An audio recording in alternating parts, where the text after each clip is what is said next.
महामारीको पारो दिनदिनै उकालो लागिरहेका बेला औषधि पसलमा भने सामान्य ज्वरो आउँदा प्रयोग गर्नुपर्ने सिटामोल समेत पाइँदैन।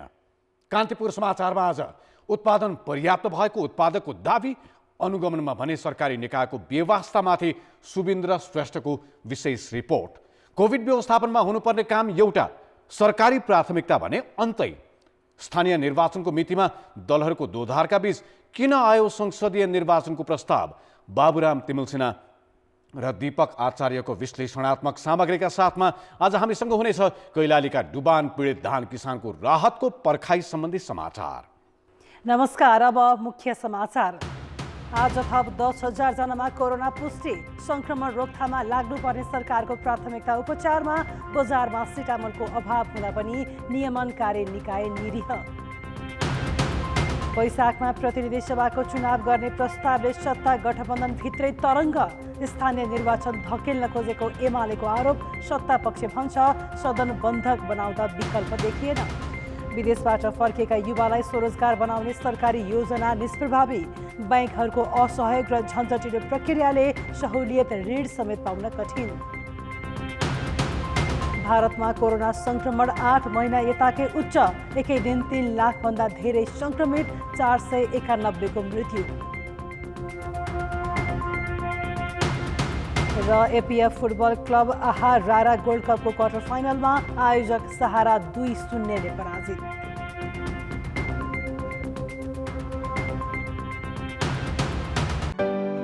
निसन्तानपन सम्बन्धी सबै उपचार hope fertility and diagnostic centre, Babarmahal, Kathmandu.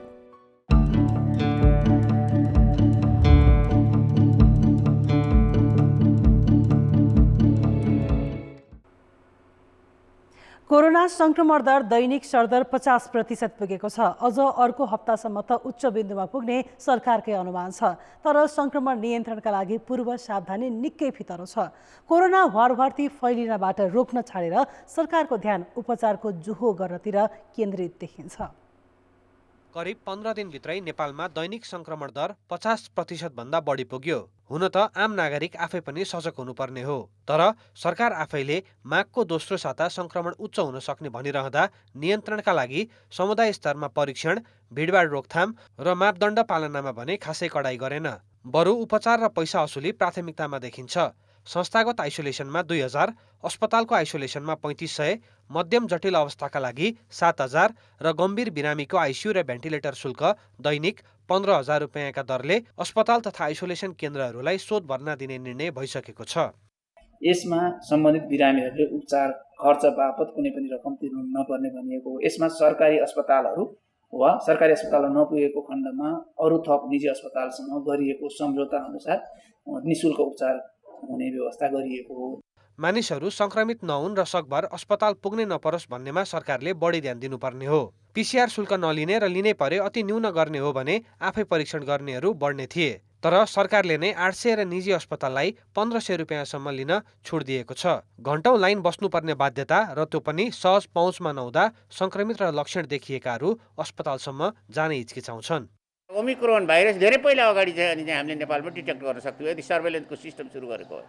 हामीले के गर्यौँ भने त्यसमा ध्यानै दिएन, अहिलेसम्म पनि छैन सर्वेलेन्सको सिस्टम। त्यसो भएको कारणले अहिले के भइरहेको हो, यसरी चाहिँ व्यापक रूपमा रोग फैलियो। हामीले चाहिँ प्रिभेन्सनमा हाम्रो चाहिँ पटक्कै अब चाहिँ त्यो ध्यान पुगेको छैन। यो ध्यान बढाउने हो भने यो अस्पतालमा गरिने खर्च चाहिँ धेरै घट्छ। कोभिड संक्रमण नियन्त्रणको सबैभन्दा प्रभावकारी विधि स्वास्थ्य सावधानी र समुदाय स्तरमा परीक्षण नै हो। त्यसैले सबैलाई संक्रमण मुक्त राख्न र अस्पताल पुग्नुपर्ने अवस्था नै आउन नदिन सरकारले उपचारको व्यवस्था होइन, पूर्व सावधानीमै हरसम्भव प्रयास गर्नुपर्छ। कान्तिपुर समाचारका लागि क्यामेरामा सञ्जय लुटेलका साथ कृपाल गौतम, काठमाडौँ।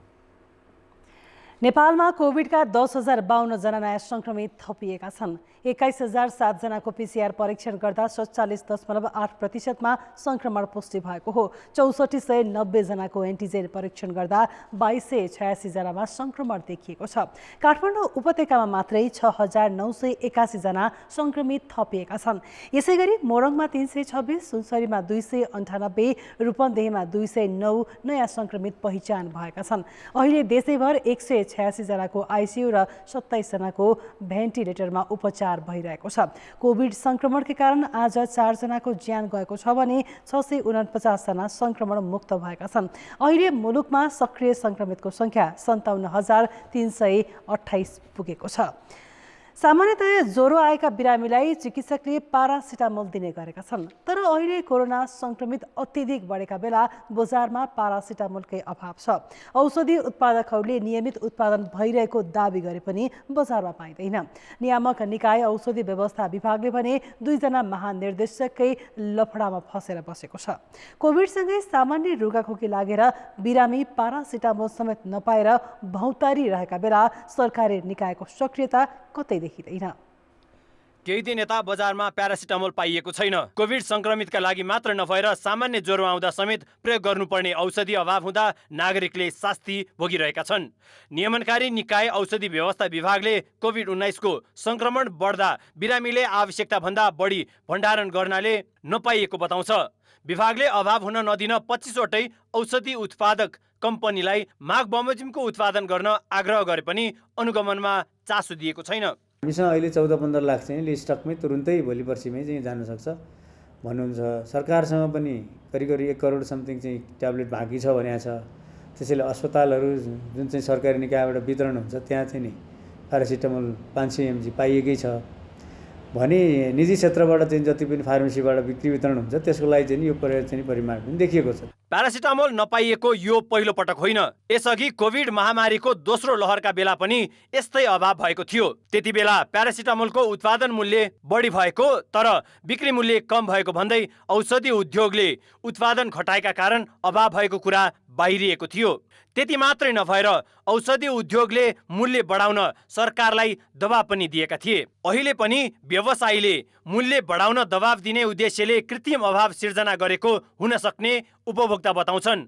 तर औषधि उत्पादक सङ्घ भने नेपालको बजारलाई आवश्यक पर्ने प्यारासिटामोल उत्पादन र वितरण भइरहेको दाबी गर्छ। अब बजारमा कति लेभलको डिमान्ड छ भन्ने कुराको तथ्याङ्क हामीले सम्बन्धित सरकारवाला पक्षहरूसँग आग्रह पनि गरेका छौँ। कति डिमान्ड हो, कति चाहिन्छ, हामीले राज्यसँग सहकार्य गरेर त्यो कुरालाई पनि हाम्रो पाटोबाट गर्ने रेस्पोन्स हामी गर्छौँ। तर सम्पूर्ण बजारमा कुनै कारणले त्यो पाइएन अथवा कुनै कारणले चाहिँ अब सबभन्दा सस्तो हामी 1 रुपियाँमा बेच्छौँ, भारतमै यसको सायद 2 रुपियाँ 2 रुपियाँको ब्रान्डमा बेच्छ भने त्यहाँबाट इन्फिल्ट्रेट भएको छ कि अथवा अनुचित खालको भण्डारणहरू छ कि त्यो कुरालाई हामी कम गर्न सक्यौँ र जनमानसमा पनि आवश्यक पर्ने ठाउँमा चाहिने मात्रै हामीले उत्पादनको परिमाण राख्ने हो भने पुग्छ।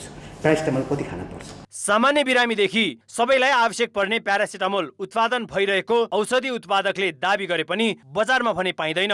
पहिला हाम्रोमा 2 बट्टा जस्तो हाराहारीमा महिनामा बिक्री हुन्थ्यो। अब त अहिले त्यो कस्टमर आए अनुसार दिने हो भने त हामीले त 6-7 बट्टाले पनि नपुर्याउने जस्तो दाँजोमा भइसकेको छ अहिले देखेर त एकदम धेरै नै। दिनमा हामीसँग 200-300 जनासम्म सिटामोल माग्न आउनुहुन्छ तर सिटामोल छैन, सरकारले उपलब्ध गराउन सकेको छैन। कम्पनीले नै प्रोडक्सन गरिरहेको छैन भन्नुहुन्छ। अब डिलरमा आइरहेको छैन, त्यही भएर हामी कहाँ डिलरमा आएपछि आउने हो। उत्पादक र वितरकले सामाजिक उत्तरदायित्वकै रूपमा घाटा खाएरै भए पनि वितरण गरेको दाबी गर्दा पनि अधिकांश फार्मेसीमा हप्ता दिनदेखि नै प्यारासिटामोल पाइँदैन। त्यसो हो भने कहाँ रोकिएको छ त औषधि? सङ्कटको बेला यसको खोजी गर्ने नियमनकारी निकाय औषधि व्यवस्था विभाग 2 जना महानिर्देशकको लफडामा फसेको छ। नारायण ढकालले महानिर्देशकका रूपमा काम गरिरहेका बेला सरकारले भरत भट्टराईलाई पनि महानिर्देशक बनाएको छ। राजनीतिक दाउपेचमा फसेको विभागको निष्क्रियताले महामारीका बेला प्यारासिटामोल समेत नपाउने नियति नागरिकले भोग्नु परेको छ। कान्तिपुर समाचारका लागि क्यामेरामा रूपक कोइरालाका साथ सुविन्द्र श्रेष्ठ, काठमाडौँ। अब जनमतको अन्तिम परिणाम। जनमतमा हिजो हाम्रो प्रश्न थियो, मुलुकलाई आर्थिक मन्दीमा जानबाट रोक्न के गर्नु पर्ला? ए. विकास खर्चमा तीव्रता, बी. राजनैतिक प्रतिबद्धता र सी. स्रोतको जो हो। जनमतको अन्तिम परिणाम यस्तो छ। ए. विकास खर्चमा तीव्रतामा 48%, बी. राजनैतिक प्रतिबद्धतामा 28% र सी. स्रोतको जो होमा 24% मत प्राप्त भएको छ। अब आजको प्रश्न। जनमत। कोभिड संक्रमण बढिरहेका बेला बजारमा पारासिटामोलको समेत अभाव हुनुलाई के भन्नुहुन्छ? ए. भाव बढाउने दाउ, बी. बिचौलियाको बिगबिगी र सी. नियमन नहुँदाको परिणाम। जनमतको अन्तिम परिणाम भोलि साँझ 8 बजेको कान्तिपुर समाचारमा प्रसारण गर्नेछौँ। कृपया NEWS news space A, B वा C टाइप गरी 34001मा SMS गरी आफ्नो मत व्यक्त गर्नुहोला। कोरोना संक्रमण रोकथाम र नियन्त्रण गर्न स्थानीय तहले प्रभावकारी भूमिका निर्वाह गर्नुपर्छ। तर पछिल्लो समय संक्रमितको संख्या अत्यास लाग्दो गरी बढ्दा समेत स्थानीय तहले न त नियन्त्रणको प्रयास गरेका छन्, न क्वारेन्टिन, आइसोलेसन र विशेषज्ञ चिकित्सक सहितको उपचार व्यवस्था नै खासै गर्न पहल गरेका छन्। भौगोलिक रूपमा देशकै ठुलो महानगर पोखरामा कोरोनाका सक्रिय संक्रमितको संख्या 2000 पुग्ने लागेको छ। संक्रमित र संक्रमण दर बढ्दै गए पनि महानगरपालिकाले स्वास्थ्य मापदण्ड विपरीत नै लाइनमा राखेर नागरिकलाई खोप दिने बाहेक कोरोना नियन्त्रण गर्न कुनै काम गरेको छैन। कोरोनाका कारण कोही गम्भीर अवस्थामा पुगे सस्तो र सुविधा सम्पन्न उपचारबाट वञ्चित हुनुपर्ने अवस्था छ। पोखरा मात्रै नभएर कास्कीका अन्य स्थानीय तहको अवस्था पनि उस्तै छ। हामीसँग जम्मा 15 बेडको हस्पिटल छ, नेपाल सरकारले हामीलाई ह्यान्डओभर गरेको। त्यसै मार्फत चाहिँ हामीले आइसोलेसन कोभिड उपचारको चाहिँ केन्द्र सञ्चालन गरेका छौँ र त्यहाँ चाहिँ हामीसँग दरबन्दीमा विशेषज्ञहरू नभएको कारणले हामीलाई त्यो चाहिँ अलिकति खट्किएकै हो।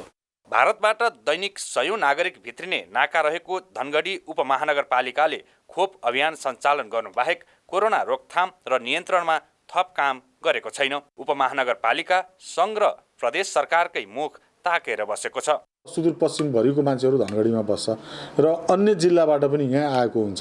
त्यसैले कसलाई नलगाउने कसलाई लगाउने भन्ने भन्दा पनि हामीले सबलाई लगाउनु पर्ने बाध्यात्मक परिस्थिति धनगढी उपमहानगरपालिकालाई छ। हामीले अन्य पालिकाको जस्तो दामासाहीका रूपमा नगरी हाम्रो आवश्यकता अनुसार हामीले चाहिँ सहयोग गर्नुहोस् भनेर उहाँहरूसँग समन्वय भइराखेको छ। झापाको काकडभित्ता नाका समेत रहेको मेचीनगर नगरपालिकाले होल्डिङ सेन्टर समेत बनाउन सकेको छैन। कोरोना संक्रमण रोकथाम र नियन्त्रणसँगै उपचारको व्यवस्था गर्न स्थानीय तह चुकिरहेका छन्। सङ्घीय सरकारले उपलब्ध गराएको खोप लगाउने अभियानलाई देखाएर उनीहरू आफ्नो मुख्य दायित्वबाट वञ्चिँदै गएका छन्। तर उनीहरू यसलाई स्वीकार गर्न भने तयार छैनन्। कोभिड नियन्त्रणको लागि हामीले अहिले सीमा नाकामा हेल्थ डेस्क राखेका छौँ, ठाउँ ठाउँमा स्वाब सङ्कलन केन्द्रहरू राखेका छौँ र अशक्त अपाङ्गत ज्येष्ठ नागरिकहरूलाई घरमै गएर हामीले स्वाब सङ्कलन गर्ने यसको रिपोर्ट दिने काम महानगरले गरिरहेको छ। कोरोना संक्रमण दर बढ्ने क्रममा छ। अहिलेसम्म धेरैजसो संक्रमित घरमै आइसोलेसनमा बसेको भए पनि उनीहरू जुनसुकै बेला जटिल अवस्थामा पुग्न सक्ने सम्भावनालाई नकार्न सकिँदैन। त्यति मात्र होइन, जटिल खालका संक्रमित बढेमा उपचारको व्यवस्था गर्ने दायित्व पनि स्थानीय तहको हुने भएकाले अरूलाई देखाएर यसबाट पन्छिने छुट उनीहरूलाई छैन। कान्तिपुर समाचारका लागि जिल्ला सहकर्मीहरूका साथमा ऋषिकान्त पौडेल, पोखरा। अब जनताको आवाज हामीले 7 प्रदेशमा सोधेका छौँ। कोरोना संक्रमण उच्च दरमा पुग्दा सरकारको प्राथमिकता केमा हुनुपर्छ? जनताको आवाज। परीक्षणको दायरा फराकिलो बनाउनु पर्यो। विदेशबाट आउने मान्छेहरूलाई रोक लगाउनु पर्यो। मास्कको अभियान चाहिँ सरकारले लागू गरिदिएर सब बिरामी छन्, स्वास्थ्य कर्मी खटाइदिएदेखि निःशुल्क उपचार गरिदिएदेखि हुन्थ्यो। खोप सम्बन्धी चाहिँ गाउँ गाउँमा जागरण गर्नु पर्यो। सरकारहरूले आइसोलेसन राख्नको लागि राम्रो व्यवस्थित गर्दाखेरि राम्रो हुन्छ। खोपको व्यवस्था सरकारले यथाशीघ्र गर्ने। भिडभाड सम्मेलन गोष्ठी गर्नु भएन, स्थानीय तहले नियन्त्रण गर्नु पर्यो। अस्पतालहरूमा पूर्वाधारहरूको व्यवस्था राम्रोसँग पहिलेदेखि मिलाएर राख्नु पर्यो। टोल टोलमा कोरोना परीक्षण पनि राखिदिए पार सजिलो हुने थियो। हस्पिटलहरुमा आइसोलेसन वार्डहरु पूर्व तयारी हुनु पर्यो। कोभिड डोज चाहिँ दिइरहेछ, त्यो प्रत्येक नागरिक लिएर पुगाउने उसको पहिलो प्राथमिकता हुनुपर्ने हो। जनतालाई सुख कष्ट नहोस् भनेर आवाजावतको सजिलो गर्ने हुने गरी र कोरोनाको पनि रोकथाम हुने गरी त्यो ध्यान दिनुपर्ने अवस्था हुन्छ। नागरिकको ज्यानजीवको लागि सुरक्षित राख्नुपर्ने उहाँको के अरे सरकारको कर्तव्य। खोप लाउनुबाट कसैलाई पनि वञ्चित गर्न भएन। मास्क लगाऊ भन्नु पर्यो सबैलाई। जनता पनि आफै जागरुक हुनुपर्छ। जनचेतना फैलाउनु पर्यो। खोप नलगाएकालाई खोप वितरण गर्नु पर्यो। कानुनहरू त्यसलाई पनि कडाइका साथ लागू गर्नु पर्यो। CICT टिम पनि तपाईको गाउँ गाउँमा वार्ड वार्डमा खटाउनु पर्यो। समयमै पर्याप्त मात्रामा अक्सिजनको व्यवस्था मिलाउनु पर्यो। स्वास्थ्य कर्मीहरू र अस्पतालहरूमा चाहिँ स्रोत साधनहरूले परिपूर्ण बनाउनु पर्ने हुन्छ। आइसोलेसनहरू बढाउने, सबैलाई पुग्ने गरेर भ्याक्सिन उपलब्ध गराउने, उपचारको लागि व्यवस्था गर्नु पर्यो, मान्छेको ज्यान बचाउनु पर्यो।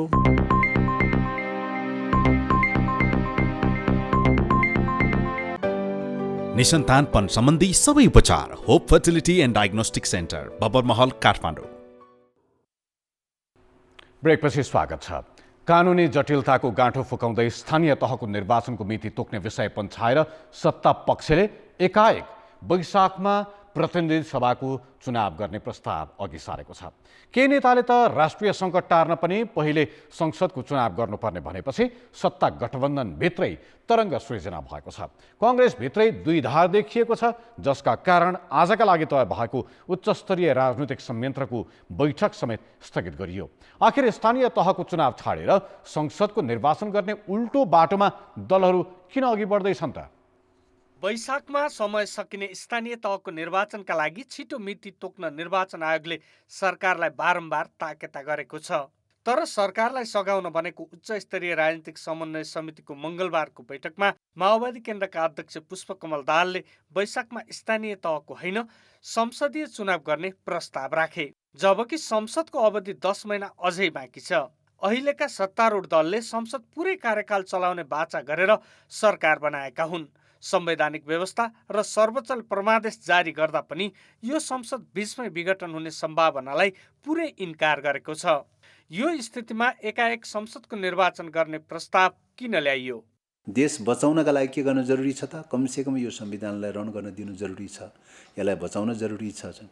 यसलाई बचाउनलाई के गर्न जरुरी छ त भन्दाखेरि यसलाई सहज बनाउनलाई त सदनमा जो अब्स्टेकल क्रिएट गरिरहेको चाहिँ छ, यसलाई विफल तुल्याउने जो षड्यन्त्र चलिरहेको छ, त्यसलाई त्यो अब्स्टेकललाई त तपाईँको चाहिँ त्यो त अन्त गर्नु पर्यो, त्यो त टुङ्ग्याउनु पर्यो। कि त सदन अब्स्टेकल अन्त गर्नु पर्यो, कि त भने चाहिँ तपाईँको चाहिँ मतलब निर्वाचन छिट्टै निर्वाचन गर्नका लागि चाहिँ दलहरूले एउटा चाहिँ तपाईँको सदनबाटै एउटा चाहिँ निर्णय गरेर एउटा सङ्कल्प प्रस्ताव पास गरेर चाहिँ तपाईँको छिटोभन्दा छिटो निर्वाचनमा जानलाई तयार हुनु पर्यो। चाहिँ संसदमा एमालेको अवरोध, अमेरिकी सहयोग सम्बन्धी सम्झौता एमसिसीमा अलमल जस्ता विषयमा दोष विपक्षी नेकपा एमालेतिर देखाएर वैशाखमा प्रतिनिधि सभा चुनाव गर्नुपर्ने प्रस्तावले आशंका र प्रश्नहरू धेरै उठेका छन्। त्यसो त गठबन्धनको मुख्य दल नेपाली काङ्ग्रेसभित्र एकमत भइसकेको छैन। तर संस्थापन पक्ष भने पहिले संसदीय निर्वाचनका लागि तयार देखिन्छ। हाउस ब्लोकेडमा परेको छ, गतिरोधमा छ, कुनै ऐन पास भइरहेका छैनन्, कानुन पास भइरहेका छैनन्, कुनै नियम कानुन नै बडो गतिरोधको अवस्थामा गएको परिस्थितिमा प्रतिपक्षले पनि चाँडो चुनाव होस् भनेर माग गरिरहेका छ भने सत्तापक्षले त्यसमा प्रतिरक्षात्मक हुनुपर्ने कुनै कारण छैन।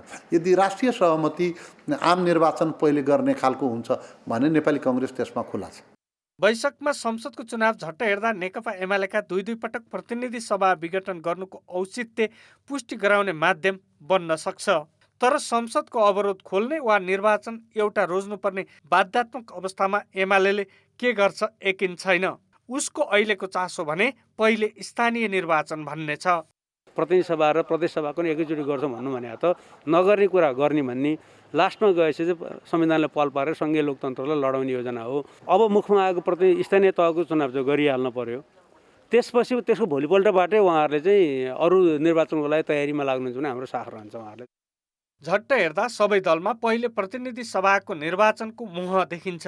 तर संवैधानिक अप्ठ्यारा, स्थानीय निर्वाचनको अनिश्चितता र दलहरूका आफ्नै दाउले संसदलाई अल्पायुमै सिद्धाएर वैशाखमा संसदीय निर्वाचन गर्न त्यति सजिलो भने छैन।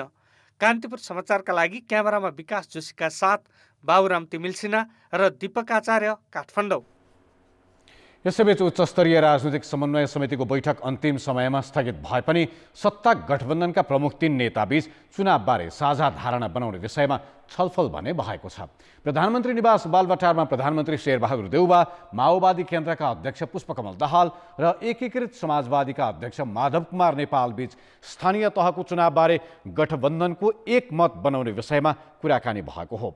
चुनावको विषयले गठबन्धनमा गडबडी नहोस् भन्नेमा उनीहरूको मुख्य चासो देखिन्छ। सत्तारूढ दल जनता समाजवादी पार्टीले बहुअध्यक्ष प्रणालीमा जाने तयारी गरेको छ।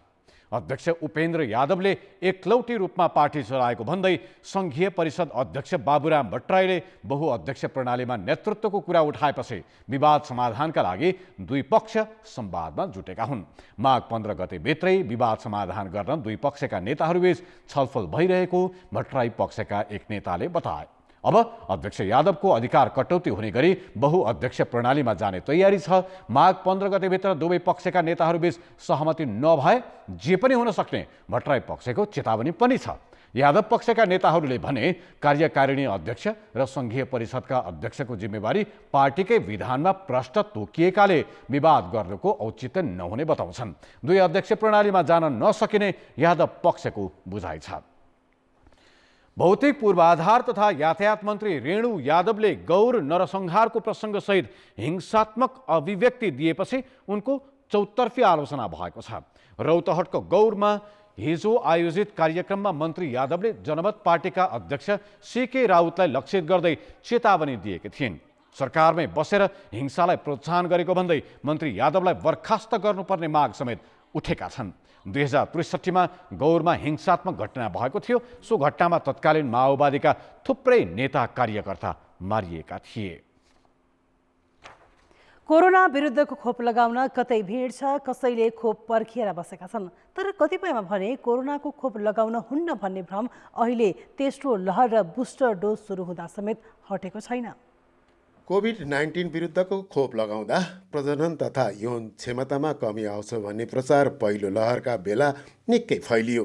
त्यो गलत प्रचारबाजी चिर्न निकै समय लाग्यो। त्यसो त पुस 30 गते प्रधानमन्त्रीको कार्यालयले स्वास्थ्य मन्त्रालयलाई तेस्रो लहरको कोरोना नियन्त्रण सम्बन्धी 36 बुँदे निर्देशन दिँदा व्याप्त भ्रम हटाउने र समुदायमा सही सूचना पुर्याउन भनिएको छ। तर कतिपयमा भने पहिलो र दोस्रो डोज लगाएर खोपको बुस्टर डोज लगाउन थाल्दा पनि भ्रम हटेको छैन। यतिखेर मात्र होइन, हामीले सुरुवातीदेखि नै भ्याक्सिन सम्बन्धी विभिन्न अफवाहहरू चाहिँ सुन्ने गरेका छौँ। यसले प्रजनन शक्ति ह्रास गर्छ भने यस्ता हवा हल्लाहरू फैलिने गर्दाखेरि चाहिँ मान्छेको चाहिँ भ्याक्सिन लगाउन इन्ट्रेस्ट जुन छ त्यो कम हुन सक्छ र जुन सरकारले जुन पहुँच पुऱ्याएको छ भ्याक्सिनमा, तर त्यसको चाहिँ टार्गेट जुन जनसङ्ख्या हो त्यसको अपेक्षित रूपमा चाहिँ खोप नलाउन सक्ने अवस्था रहन्छ। बाँकेमा खोप लगाउने लक्षित उमेर समूहका 4,06,000 मध्ये 3,26,000 जनाले मात्रै पहिलो र दोस्रो मात्रा लगाएका छन्। अहिले पनि 80,000 व्यक्ति खोप लगाउनै आएका छैनन्। तेस्रो लहर सुरु भए यता नेपालगञ्जको भेरी अस्पतालमा उपचारार्थ भर्ना भएकी दाङकी एक महिलाको मृत्यु भयो। उनले कुनै पनि खोप लगाएकी थिएनन्। यसले के सङ्केत गर्छ भने खोप नलगाएकाहरू बढी जोखिममा छन्। बजारमा 2-4 जना मान्छेले सोधे मलाई यो भ्याक्सिनले कतै चाहिँ प्रजनन स्वास्थ्यतिर अप्ठ्यारो पार्छ कि भन्दाखेरि भने त्यस्तो हाम्रो WHO को विश्व स्वास्थ्य सङ्गठनको गाइडलाइन र नेपाल सरकारको स्वास्थ्य मन्त्रालयको गाइडलाइन अनुसार चाहिँ त्यस्तो कुनै पनि प्रकारको कम्प्लिकेसन भ्याक्सिनमा छैन। अहिले सरकारसँग पर्याप्त खोप छ। दुवै मात्रा लगाएका व्यक्तिलाई प्राथमिकताका आधारमा बुस्टर डोज समेत दिन थालिएको छ। यो स्थितिमा भ्रमपूर्ण प्रचार रोक्न र कोभिड विरुद्धको खोप सबैको पहुँचमा पुर्याउन सरकारी तहबाटै प्रभावकारी पहल गर्नुपर्ने देखिन्छ। कान्तिपुर समाचारका लागि सविता जीसीका साथ जे पाण्डे, नेपालगञ्ज, बाँके। कोभिड-19 सङ्क्रमणबाट अग्रपन्थीमा खटिने सुरक्षा निकायमा पनि प्रभाव बढ्दै गएको छ। नेपाली सेनामा 313 जनामा कोरोनाको नयाँ भेरिएन्ट पुष्टि भएको छ भने सशस्त्र प्रहरी बलमा 226 जनामा सङ्क्रमण देखिएको छ। नेपाल प्रहरीमा 734 जना सङ्क्रमित भएका छन्। ओमिक्रोन भेरिएन्ट पुष्टि भएका अधिकांशको स्वास्थ्य अवस्था भने सामान्य रहेको प्रहरीले जनाएको छ। हाम्रो अस्पतालमै पनि 60 जनाभन्दा बढी के भन्छ स्वास्थ्यकर्मीहरू चाहिँ अहिले त्यसबाट चाहिँ सङ्क्रमित भइरहेको अवस्था छ। इभन प्रहरी अस्पतालमा हामीले चाहिँ सबै प्रहरी कर्मचारीहरूलाई अस्पताल जो भर्ना हुनुहुन्छ उहाँहरूलाई चाहिँ उपचारको व्यवस्था मिलाएको छ। त्यस्तो जटिल अवस्था सिर्जना भएको छैन। सरकारले कोरोनाको जोखिम न्यूनीकरण गर्न अग्रपन्थीमा खटिने सुरक्षाकर्मीलाई पहिलो चरणकै बेला जोखिम भत्ता दिने भनेको थियो, तर अहिलेसम्म जोखिम भत्ता दिएको छैन। शव व्यवस्थापनमा सेना, सीमा सुरक्षामा सशस्त्र प्रहरी बल तथा लकडाउन र प्रशासनको आदेश कार्यान्वयनमा नेपाल प्रहरी परिचालन हुँदै आएको छ। निसन्तानपन सम्बन्धी सबै उपचार hope fertility and diagnostic centre, Babarmahal, Kathmandu. विदेशबाट रोजगारी गरेर फर्किएका युवालाई स्वदेशमै उद्यममा लगाउने भनेर सरकारले पटक पटक भन्दै आएको छ। हरेक वर्षको नीति तथा कार्यक्रम र बजेटमा पनि यो विषय समेटिने गर्दछ। तर सरकारले बनाएका योजना प्रभावकारी हुन सकेका छैनन्। स्वदेश फर्केका युवालाई सहुलियत दरमा ऋण उपलब्ध गराएर उद्यममा लगाउँदै देशको उत्पादकत्व बढाउने भने पनि 3 वर्षको बीचमा जम्मा 954 जनाले मात्रै यस्तो ऋण पाएका छन्। कोरोना महामारी अघि दैनिक 1800 युवा कामको खोजीमा विदेशिने गरेका थिए। स्वदेशमा रोजगारीको अभावमा बाहिरिएको यस्तो जनशक्तिले रेमिट्यान्स पठाए पनि त्यसको अधिकांश हिस्सा उपभोगमा खर्च हुने गरेको छ। युवा विदेशिँदा मुलुक भने खाद्यान्नमै परनिर्भर बन्दैछ। कृषि प्रधान मुलुकले नै वर्षनी 1.5 खर्बभन्दा बढीको खाद्यान्न तथा कृषिजन्य वस्तु आयात गर्छ। यही अवस्थालाई मध्यनजर गरेर सरकारले 3 वर्षअघि विदेशमा रोजगारी गरेर फर्केकालाई स्वदेशमै उत्पादनमूलक काममा जोड्ने भन्दै अनुदानमा ऋण दिने व्यवस्था गर्यो। तर हालसम्म 954 जनाले मात्रै यस्तो कर्जा पाएका छन्। सरकारी निकायहरू भने यही नतिजा नै प्रभावकारी भएको दावी गर्छन्। वैदेशिक रोजगारीमा गएका युवाहरू स्वदेश फर्किसकेपछि उद्यमशीलता विकास गर्न सकुन्, बाहिर आफूले सिकेको ज्ञान सिप नेपालमा प्रयोग गर्न सकुन् भन्ने उद्देश्यले सहुलियतपूर्ण कर्जाका विभिन्न शीर्षक अन्तर्गत एउटा शीर्षक त्यो पनि राखिएको छ। त्यसमा पनि सुरुमा त्यति कर्जा गएको थिएन, तर पछिल्लो 1.5 वर्ष यता हेर्ने हो भने त्यो कर्जा विस्तार भइरहेको देखिन्छ। गत असारमा 200 जनाले त्यो कर्जा पाए देखिन्छ भने अहिले चाहिँ करिब त्यो कर्जा पाउनेको सङ्ख्या 1000 पुगेको छ। विदेशबाट फर्केका युवाले 10 लाख रुपैयाँसम्म बिना धितो बैंकबाट ऋण लिन सक्छन्। अहिले बैंकहरूको आधार दर 8% को हाराहारीमा छ। यस्तो कर्जामा आधार दरमा 2% भन्दा बढी ब्याज लिन पाइँदैन। तर बैंकहरूको असहयोगका कारण सहुलियतपूर्ण कर्जा उत्साहजनक रूपमा जान सकेको छैन। जबकि सहुलियतपूर्ण कर्जा लिएर गरिएको व्यवसायको बिमा समेत गरिएको हुन्छ, जसमा राज्यले नै प्रिमियमको आधा रकम बेहोर्छ। बल्ल तल्ल ऋण लिएर सुरु गरेको व्यवसायबाट उत्पादित वस्तुको बजार सुनिश्चित गर्न सरकारले प्रयास नगर्दा युवाहरू फेरि कामको खोजीमा विदेशिने सोचमा पुग्ने गरेका छन्। केही मलाई अनुदान पनि मिलेन अनि मैले पोहोर साल टमाटरको टनेल बनाएको छु, अहिले पनि बनाएको छु। अब 5 रोपनीमा उखु छ, अरूको बारी लिजमा पनि लिएको छु। अनि अहिले फेरि कमसेकम 20,000 को हाराहारीमा त उखु खेती मतलब कि अहिले मौसम अनुसार त्यो ढलेर अलिकति नोक्सान भएको छ, त्यसको पनि अनुगमन भएन। अनि सरकारको तर्फबाट बाख्रालाई केही खोप कार्यक्रम आउँछ भनेको त्यो पनि आएन। सबै चिजबाट म पीडित भएको कारणले अब वैदेशिक रोजगारमा जाने प्लान बनाएको छु। निकै थोरै व्यक्तिलाई प्रदान गरिएको कर्जा पनि पहुँचवालाकै आसेपासेले पाएको देखिन्छ। योजना सार्वजनिक गरेर मात्रै हुँदैन, त्यसलाई लक्षित वर्गसम्म पुर्याउन नसक्ने हो भने युवा जनशक्ति पलायन हुनबाट रोक्न सकिँदैन। कान्तिपुर समाचारका लागि क्यामेरामा राजेन्द्र महर्जनका साथ सुदिल पोखरेल, काठमाडौँ। कार्तिक पहिलो साताको बेमौसमी वर्षा र बाढीले धान बाली सखा भएका पश्चिम तराईका किसानले अझै राहत रकम पाएका छैनन्।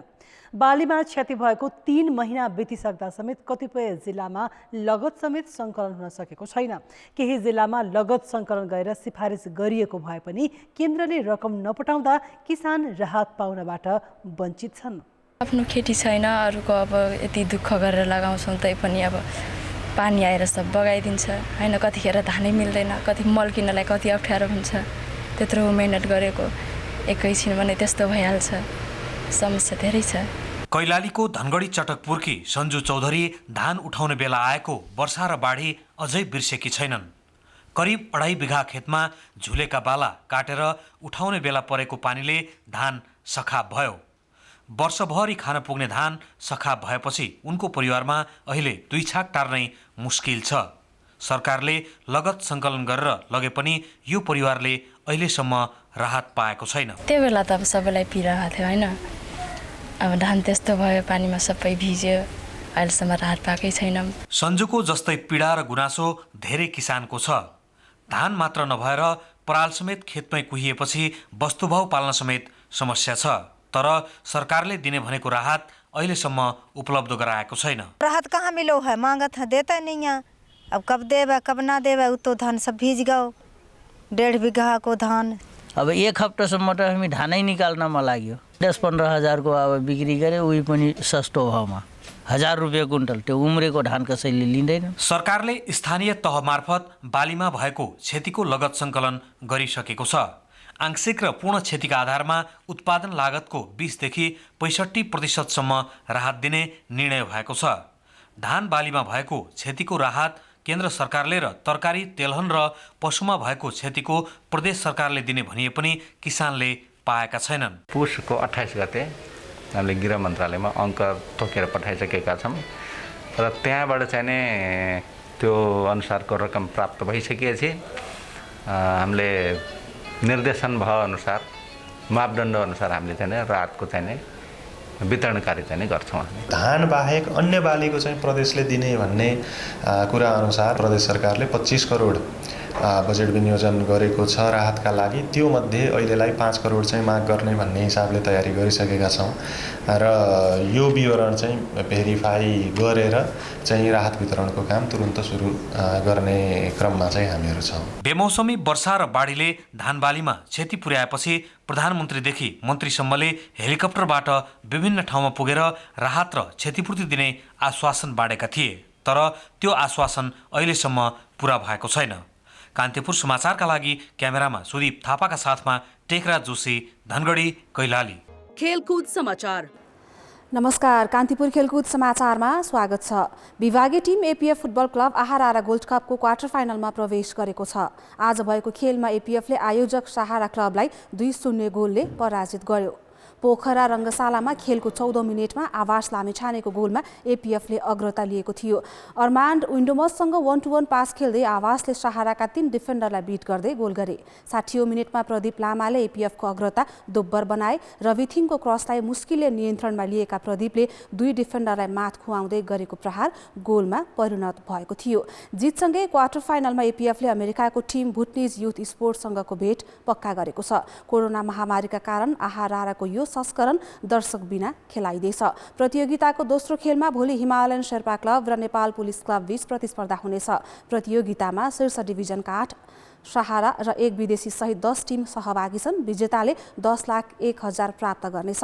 यस्तै राष्ट्रिय टोलीका फरवार्ड अञ्जन विष्टलाई सहारा क्लबले सर्वोत्कृष्ट राष्ट्रिय फुटबल खेलाडी सम्मान 2078बाट सम्मान गरेको छ। आहाराको उद्घाटनमा अञ्जनलाई सम्मान दिइएको हो। हरेक वर्ष राष्ट्रिय टोलीका एक खेलाडीलाई सम्मान गर्ने परम्परा अनुसार सहाराले यो वर्ष अञ्जनलाई सम्मानित गरेको हो। T20 विश्वकप क्रिकेटको ग्लोबल छनौटका लागि राष्ट्रिय टिम घोषणा भएको छ। मुख्य प्रशिक्षक पुबुदु दशानायकेले अनुभवी खेलाडी सोमपाल कामी र विनोद भण्डारीलाई बाहिर राखेर 16 जनाको टोली आज सार्वजनिक गरेका हुन्। प्रधानमन्त्री कप T20 क्रिकेटमा उत्कृष्ट ब्याटिङ गरेका लोकेश बम र विवेक यादव पहिलो पटक राष्ट्रिय टिममा परेका छन्। यसबाहेक कप्तान सन्दीप लामिछाने, कुशल भुर्तेल, आरिफ र आसिफ शेख, दिपेन्द्र र कमल सिंह ऐरी, पूर्व कप्तान ज्ञानेन्द्र मल्ल र शरद भेसावकर, करण केसी टिममा छन्। यस्तै जितेन्द्र मुखियाले टिममा पुनरागमन गर्दा साहाब आलम, अविनाश बोहरा, कुशल मल्ल र प्रदीप ऐरीले पनि स्थान बनाए। T20 विश्वकपको ग्लोबल छनौट अन्तर्गत समूह ए को खेल सन् 2022 को फेब्रुअरी 15 देखि 25 सम्म ओमानमा हुँदैछ। समूह ए मा नेपालसँगै Ireland, Oman, UAE, Philippines, Germany, Canada र बहराइन छन्। समूहको शीर्ष 2 टोलीले अस्ट्रेलियामा हुने T20 विश्वकपमा स्थान पक्का गर्नेछन्। सन्दीप लामिछानेको कप्तानीमा नेपालले पहिलो पटक खेल्न लागेको हो। सोमपाल चोटका कारण टिममा नपरेको बताइएको छ। भण्डारी भने फर्ममा छैनन्। प्रधानमन्त्री कप राष्ट्रिय क्रिकेटको पहिलो T20 फर्म्याट युवा खेलाडीको प्रदर्शनका कारण विशेष रह्यो। विभागीय बाहेक प्रदेशको प्रतिनिधित्व गर्ने खेलाडीको प्रदर्शन समेत यो संस्करणमा तारिफ योग्य थियो। आइसिसी विश्वकप क्रिकेटको ग्लोबल छनौटको तयारीका लागि पहिलो पटक T20 फर्म्याटमा भएको प्रतियोगितामा युवा खेलाडीको लोभलाग्दो प्रदर्शनले राष्ट्रिय टोलीलाई समेत सहयोग पुगेको छ। एपीएफका लोकेश बमले प्रधानमन्त्री कपको सेमिफाइनलमा आर्मी विरुद्ध 13 बलमा कीर्तिमानी अर्धशतक बनाए। 18 बलमै 66 रनको विस्फोटक पारी खेलेका उनले 6 खेलमा 2 अर्धशतक सहित 152 रन जोडे। त्यही प्रदर्शनका आधारमा सिधै राष्ट्रिय टोलीमा मौका पाए। यति मात्र होइन, उनको प्रदर्शनले क्रिकेटको बदलिँदो शैलीको अनुभव गर्ने मौका दियो। स्पेसली आसिफको त हामीलाई एबिलिटी थाहा नै थियो, उसले कन्सिस्टेन्टली खेल्यो टुर्नामेन्टमा र रोकेशले पनि जसरी आएर हुन्छ नि लास्ट 3 गेम्समा पर्फर्म गर्यो। आई थिङ्क ठुलो प्रस्पेक्ट देखिया छ नेपालको लागि चाहिँ, उसले यस्तै गेम देखाउन सक्यो। पहिले हामी खेल्दाखेरि होइन नर्मल खेले जस्तो हुन्थ्यो, अहिले प्रोफेसनल खेलाडी खेले जस्तो देखिन्छ। जे होस् सबजनाले अहिलेको युवाहरूले चाहिँ एटेकिङ बेस बनाएको छ, जे होस् राम्रो देखिएको छ। प्रतियोगितामा पुलिस क्लबले कर्णाली प्रदेश विरुद्ध 244 रन र एपीएफले आर्मी विरुद्ध 230 रनको उच्च योगफल बनाए। दुवै उच्च योगफल खडा गर्न युवा खेलाडीको भूमिका थियो। प्रतियोगिताका 21 खेलमा 458 चौका र 190 छक्का प्रहार भए। सर्वोत्कृष्ट चुनिएका आसिफ शेखले 6 खेलमा 277 रन बनाए। पुलिसका कुशल भुर्तेल, लुम्बिनीका देव खनाल, मध्य प्रदेशका विवेक यादवको ब्याट राम्रोसँग चल्यो। सुदूरपश्चिमका आदित्य महता, कर्णालीका अनुज चुनारा, गण्डकीका विशाल पौडेलले समेत शानदार प्रदर्शन गरे।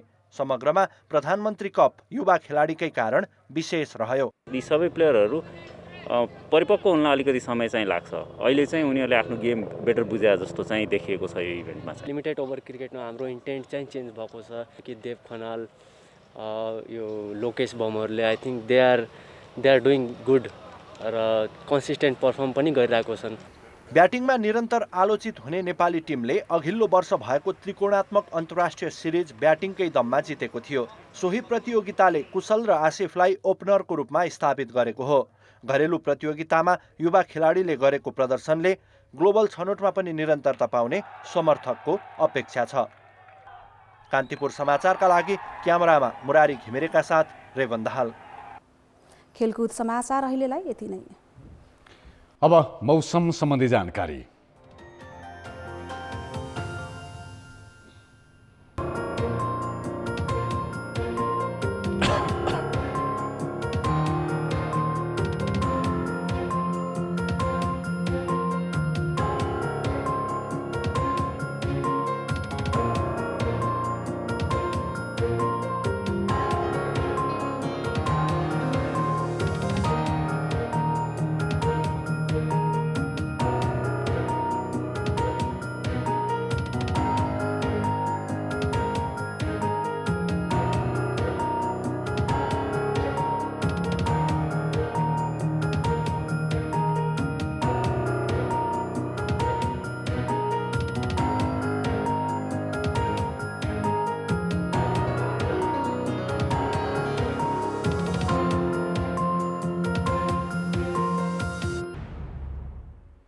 कान्तिपुर समाचार अहिलेलाई सकियो। कान्तिपुर टेलिभिजन हेर्दै गर्नुहोला। नमस्ते।